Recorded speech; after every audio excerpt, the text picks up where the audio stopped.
ঢাকার দক্ষিণ কেরানীগঞ্জে রূপালী ব্যাংকের জিঞ্জিরা শাখায় হানা দেয়া ৩ ডাকাতকে আটক করা হয়েছে। যৌথ বাহিনীর ডাকে সাড়া দিয়ে বৃহস্পতিবার সন্ধ্যায় তারা আত্মসমর্পণ করেন। আটকের পরে তাদেরকে হেফাজতে নিয়ে যাওয়া হয়। আলোচনার মাধ্যমে ডাকাত দলের সদস্যরা অস্ত্রসহ আত্মসমর্পণ করেছে। ভেতরে কোনো হতাহতের ঘটনা ঘটেনি, অর্থ লোপাটের ঘটনাও ঘটেনি।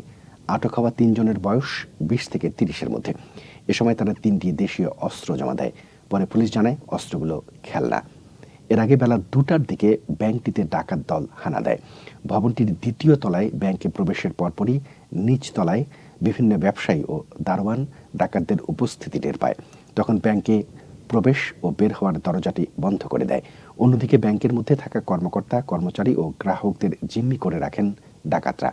খবর পেয়ে যৌথ বাহিনী উপস্থিত হয়ে ব্যাংকটি ঘিরে রাখে আর আত্মসমর্পণ করার আহ্বান জানিয়ে তাদের সাথে আলোচনা চালিয়ে যায়।